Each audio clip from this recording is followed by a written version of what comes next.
오늘 하나님의 말씀 함께 봉독하시겠습니다. 사무엘하 11장 9절에서 18절의 말씀입니다. 사무엘하 11장 9절에서 18절의 말씀, 우리 다 자리에 일어나셔서 한 목소리로 봉독하겠습니다. 제가 안 펴놓고 여기다가 안 적어도 죄송합니다. 12장이네요. 제가 여기 주보에 잘못, 여기는 제대로 되어 있죠. 네, 죄송합니다.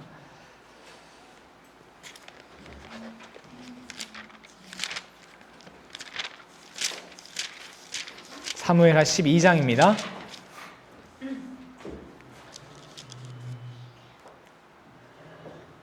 네, 9절부터 함께 읽겠습니다.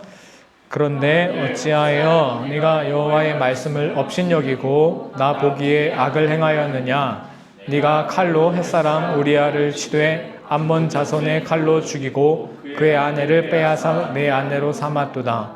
이제 네가 나를 업신여기고 햇사람 우리아의 아내를 빼앗아 내 아내로 삼았은즉 칼이 내 집에서 영원토록 떠나지 아니하리라 하셨고, 여호와께서 또 이와 같이 이르시기를 보라, 내가 너와 네 집에 재앙을 일으키고 내가 네 눈앞에서 내 아내를 빼앗아 내 이웃들에게 주리니 그 사람들이 내 아내들과 더불어 백주에 동침하리라. 너는 은밀히 행하였으나 나는 온 이스라엘 앞에 백주의 이 일을 행하리라 하셨나이다 하니, 다윗이 나에게 이르되 내가 여호와께 범하였노라 하매, 나단이 다윗에게 말하되 여호와께서도 당신의 죄를 사하셨나니 당신이 죽지 아니하려니와 이 일로 말미암아 여호와의 원수가 크게 비방할 거리를 얻게 하였으니 당신이 낳은 아기가 반드시 죽으리이다 하고, 나단이 자기 집으로 돌아가니라. 우리아의 아내가 다윗에게 낳은 아이를 여호와께서 치심에 심히 앓은지라. 다윗이 그 아이를 위하여 하나님께 간구하되 다윗이 금식하고 안에 들어가서 밤새도록 땅에 엎드렸으니 그 집의 늙은 자들이 그 곁에 서서 다윗의 땅에서 일으켜 이르되 왕이 듣지 아니하고 그들과 더불어 먹지도 아니하더라. 이래 만에 그 아이가 죽으니라. 여기까지요. 아멘. 앉으시겠습니다. 오늘은 참된 기쁨과 책임이라는 제목으로 하나님 말씀 나누겠습니다. 옆 사람에게 이렇게 질문해 드릴까요? 당신의 기쁨은 무엇입니까? 이렇게요. 당신의 기쁨은 무엇입니까? 이렇게 조금 현실적으로 또 질문해 드릴까요? 요즘 기쁜 일 있으세요? 기쁜 일 있으십니까? 기쁜 일이 있으십니까? 오늘 성경 하나 짚고 넘어가면 18절을 다 안 읽고 중간만 읽었잖아요. 이거 뭐 이게 왜 이렇게 하면 안 되는 거 아닌가라고 생각할 수도 있는데, 사실 이 9절 나눈 거는 의미가 딱히 있는 건 아니고, 또한 뭐 목사나 신학자가 검수해서 한 게 아니라 출판업자가 내 성경책 더 잘 팔려고 전략적으로 한 거거든요. 그래서 원래 성경은 이 절이 안 붙어 있고 그냥 이제 소설책처럼 쭉 있는 거예요. 그래서 어디를 끊든 사실 뭐 크게 의미가 있는 거 아닙니다. 염두에 두시고요. 자, 오늘 본문 이야기 여러분 다 잘 아시죠? 다윗이 밧세바에 대한 죄를 짓고 그에 대한 대가를 치르는 장면입니다. 이 사건은 다윗이 왕이 되어서 주변 나라들과 전쟁을 막 시작하고 또 연전연승을 하는 그런 시기였습니다. 그래서 다윗이 교만해졌던 걸까요? 아니면 무언가 그 다윗을 넘어뜨렸던 걸까요? 사무엘하 11장 2절에 보면 추측할 수 있는 단서가 하나 나오는데요. 한번 읽어보겠습니다. 저녁 때에 다윗이 그의 침상에서 일어나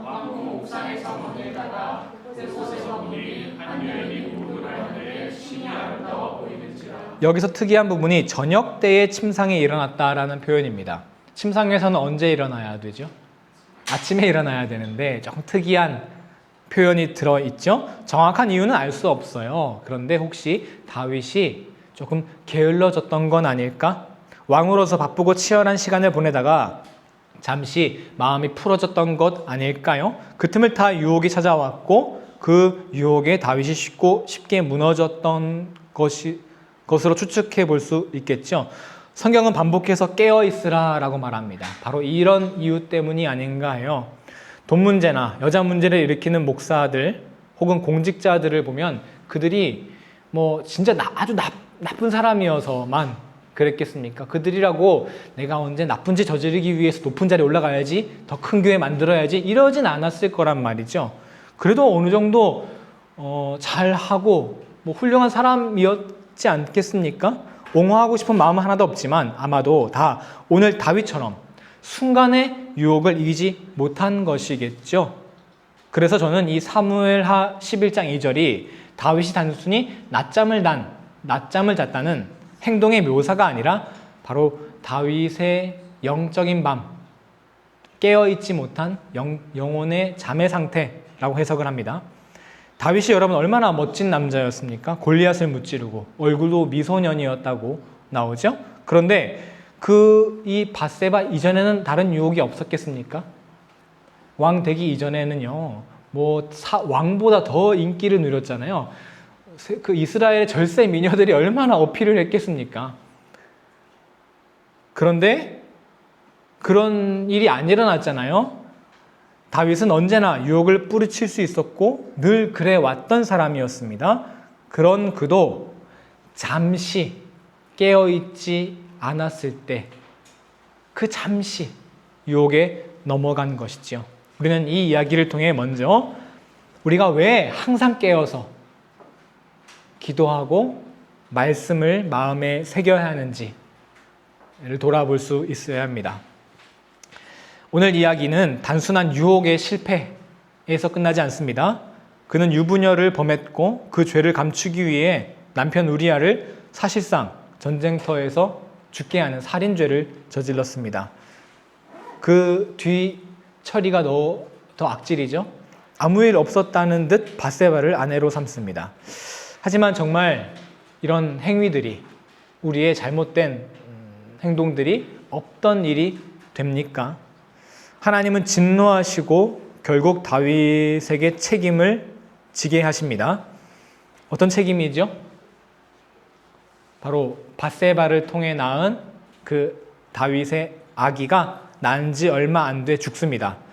여기서 우리는 이 아기의 죽음을 어떻게 해석하냐면 다윗의 죄에 대한 하나님의 징벌이라고 이해하는데요. 그런데 따져보면 이 아기의 죽음은 죄에 대한 벌이 아닙니다. 이게 벌이 아니라는 게 무슨 뜻일까? 사무엘하 12장 11절을 한번 보시겠습니다. 함께요. 여호와께서 또 이와 같이 이르시기를 보라 내가 너와 내 집에 재앙을 일으키고 내가 내 눈앞에서 내 아내를 빼앗아 내 이웃들에게 주시니 그 사람들이 내 아내들과 더불어 백주에 동침하리라. 다윗이 행한 이 죄에 대한 거기에 응당하는 벌은 원래 무엇이었습니까? 이거 보이시죠?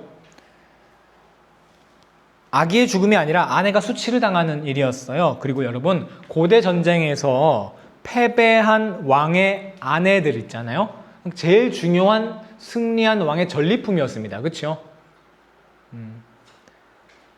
상대 나라를 존중할 경우에 그 아내들을 자기 아내로 삼고요.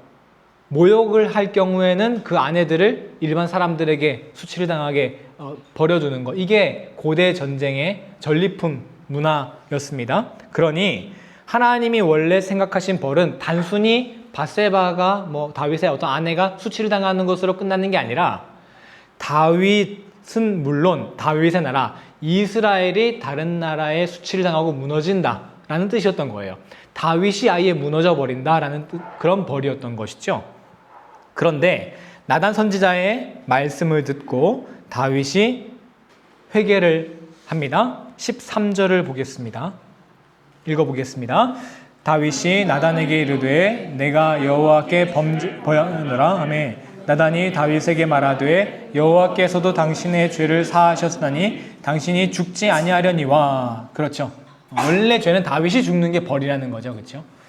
그런데 하나님은 다윗의 죄를 용서하셨대요. 그러니까 다윗에게는 지금 죄가 없는 거예요. 논리적으로 따지면.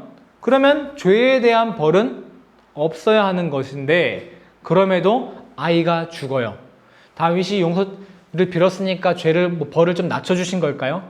하나님은 그래 애매한 분 아니시거든요. 하나님은 용서하셨고 다윗에게는 이제 죄가 없는데 왜 아기는 죽어야 했던 걸까요? 하나님께서는 우리가 회개하면 어떤 죄라도 용서하시고 그에 대한 형벌을 언제나 말끔히 거두시는 분이시지만 우리가 져야 할 책임까지 사라지게 만드는 분은 아니라는 것입니다. 여기서 우리가 성경의 진리를 배워야 합니다. 다시 한번요. 하나님께서는 우리의 죄를 용서해 주시고 벌을 거두시지만 우리 행동에 대한 책임까지 없애버리는 분은 아니시라는 겁니다. 범죄를 저지른 사람이 하나님께 회개했다고 해서 그가 사죄를 해야 하고 또 법적인 책임을 져야 하는 그 사실이 사라지는 건 아니잖아요. 하나님께 죄를 지었을 때 용서는 용서받는 거고 응당한 법적 책임은 지는 거고 그건 다른 겁니다. 아이의 죽음은 단순한 죄에 대한 형벌이라기보다는 다윗의 책임 없는 행위가 낳은 자연스러운 책임의 결과였던 것이지요. 행동에는 반드시 책임이 따른다는 것입니다. 하나님께서 죄를 용서하시고 벌을 거두시는 것과 우리가 행위에 대한 책임을 지는 것은 엄연히 다른 영역입니다. 이것이 성경이 말하는 중요한 원리입니다. 책임질 수 없는 기쁨은 참된 기쁨이 아닙니다. 다윗이 책임지지 않으려는 기쁨을 추구했죠. 그건 참된 기쁨이 아니라는 겁니다. 어떻게 증명되죠? 결국 비참한 대가로 귀결되지 않습니까? 책임지지 않으려는 기쁨은 진정한 기쁨이 아니고 쾌락입니다. 그것은 우리가 무너지는 길입니다.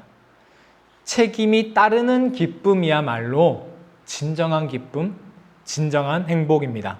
예를 들어 볼까요? 우리 일생에는 크고 작은 기쁨과 행복이 있습니다. 대학에 합격하는 것, 직장에 취직하는 것, 연인을 만나는 것. 그런데 이 기쁨 뒤에는 반드시 다들 책임이 따라오죠. 대학에 합격하면 대학생으로서의 책임이 따라오고요. 연인을 만나면 그 연인에 대한 책임을 충실히 질 때 그 관계가 진정한 기쁨이 되지 않겠습니까? 그리고 이 장면 그림 하나 있는데요. 무한도전이라는 프로그램 여러분 중에 스포츠 댄스 편인데요. 다들 울고 있죠. 다들 마친 다음에 감격을 해서 막 울고 있는 거예요. 이 사람들이 아주 자기 그 카메라 없는 데서도 열심히 노력을 했나 봐요.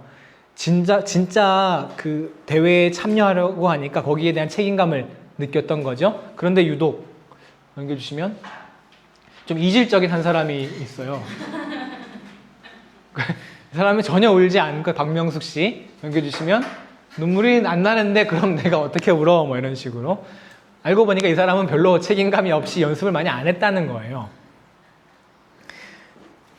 기쁨의 눈물은요, 책임을 다한 사람의 특권 같은 겁니다. 아무나 눈물을 흘릴 수 있는 것 아니겠죠. 뿐만 아니라 기쁨의 질과 크기는 책임에 비례합니다. 이렇게요.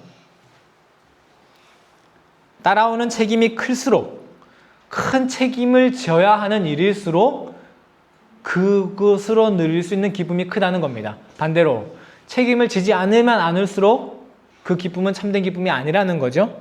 일반적으로 우리가 일생 동안 누릴 수 있는 가장 큰 기쁨이 무엇일까요? 부모님들께 물어보면 다들 아이가 태어나는 순간 이런 식의 대답을 하는 걸 많이 들었습니다. 세상에 없는 그 큰 기쁨을 맛보고 나면 세상에서 그 어떤 것보다 가장 큰 생명이라는 책임이 주어지는 것이지요. 우리는 지난주 우물가의 여인 이야기를 통해 육신의 헛된 것을 구하는 것과 영적인 것을 구하는 삶의 이 두 차이에 주목을 해왔습니다. 하지만 여러분, 어떤 것이 육적인 것이고 어떤 것이 영적인 것일까요? 이거 두 개는 확연히 구별될 수 있는 게 아니에요. 어떤 사람에게 같은 것이라도 어떤 사람에게 이것이 굉장히 영적인 것이 될 수도 있고 어떤 사람에게 육적인 것이 될 수도 있고요. 교회의 것이라고 해서 항상 영적인 것도 아니고요. 교회와 전혀 상관없다고 해서 항상 육적인 것도 아니잖아요. 어떻게 우리가 진정한 예수님이 주시는 참된 기쁨과 그렇지 않은 쾌락을 구분할 수 있을까요? 여기서 하나 기준을 성경이 우리에게 제시해 주고 있는 거예요. 책임이 따라오는 기쁨인가? 아니면 책임지지 않아도 책임 없이 그냥 무분별하게 누릴 수 있는 기쁨인가 하는 것 말이죠. 가짜 기쁨은 내 영혼을 병들게 하는 쾌락입니다. 책임지지 않아도 되는 기쁨을 말하는 것이죠. 대부분의 중독이 다 여기에 해당합니다. 책임은 지지 않고 기쁨만 누리려고 하죠. 알코올, 마약, 도박 등등 누구도 이러한 행위에 대한 책임을 질 수 없습니다. 하지만 자기가 책임지지 않는다고 해서 아무 일도 안 일어나나요? 결국 자기가 한 행동에 대한 무시무시한 대가를 치르게 되어 있습니다. 왜? 그건 진짜 기쁨이 아니니까. 저는 개인적으로 우리 젊은이들의 성의 문제도 이러한 관점에서 봐야 한다고 생각해요. 단순히 혼전순결이라는 규율, 무조건 지켜야 되는 규율 이런 식으로만 볼 게 아니라요. 많은 사람들이 서로 좋으면 된 거 아니냐라고 말합니다. 하지만 오늘 다윗 이야기를 통해 성경은 우리에게 말씀합니다. 좋기만 하다고 다 되는 게 아니라고요. 다윗이라고 처음부터 내가 이거 아주 나쁜 짓 해야지, 내가 아주 이거 불륜 저질러야지, 이런 마음으로 밧세바를 불렀을까요? 아마 다윗에게 그 밧세바를 본 장면은 이렇게 느껴지지 않았을까요? 이런 말 있죠. 내가 하면 로맨스라고. 여기까지만. 다윗은요, 밧세바를 본 그 순간은 이거 운명이라고 생각했을 거예요. 내가 왜 이 여인을 이렇게 늦게 만났지? 그리고 어떤 마음으로 침시를 불렀을까요? 나는 진정한 행복을 찾는 거야. 이런 마음이었지 않겠어요? 그런데 그 이후 다윗의 행동을 보면 이것이 진짜 기쁨이고 행복이었는지를 알 수 있죠. 이후 다윗의 행동이 어떻습니까? 우리아를 죽이려고 하죠. 왜? 책임 지려고. 어떻게든 자기가 한 행동에 책임을 지지 않으려 발버둥 치려고 하고 있죠. 책임지지 않으려는 행복 추구는 가짜라는 겁니다. 그러므로 서로 좋으면 됐지, 이 말도 틀렸습니다. 좋은 것에는 반드시 책임이 따르기 때문입니다. 상대방에 대한 감정과 인격에 대한 책임을 져야 하죠. 서로에 대한 인생에 대한 책임, 또 혹시 모를 생명에 대한 책임의 마음 정도는 가지고 있어야 합니다. 결혼은 이러한 책임을 공식화하는 제도입니다. 그러므로 결혼과 성의 문제는 단순히 지켜야 할 규율이 아니라 참된 기쁨을 보장하시기 위한 하나님의 질서인 것이죠. 책임이 있는 행복을 추구할 때 우리가 비로소 진정한 행복을 얻을 수 있기 때문에, 그래서 하나님께서는 결혼이라는 제도를 통해 서로의 사랑에 대한 책임을 공식화하신 것입니다. 반대로 책임감 없이 추구하는 행복이라면 그건 진정한 행복이 아닙니다. 결혼했는데 남편이 책임 안 지고 헬렐레 팔렐레, 아내가 책임 안 지고 헬렐레 팔렐레, 그러면 그 결혼은 그 순간에 너무 행복했지만 나중에 알게 되는 것이죠. 그게 진짜 행복이 아니었구나. 그러면 여러분, 무엇이 행복이고 무엇이 기쁨이냐, 이게 다 정해져 있는 게 아니라고요. 무엇이 육신의 것이고 무엇이 영적인 것이냐, 교회 일 한다고 영적인 것이냐, 교회 일 아니라고 육신의 것이냐, 그게 아니라 내가 책임이 따르는 행동인가가 중요합니다. 우리는 어떻게 책임지지 않으려는 쾌락에서 자유로울 수 있을까요? 다시 말하면 우리는 어떻게 내가 지금 추구하고 있는 이 기쁨, 내가 추구하려는 이 행복이 쾌락인지 아니면 참된 기쁨인지 구분할 수 있을까요?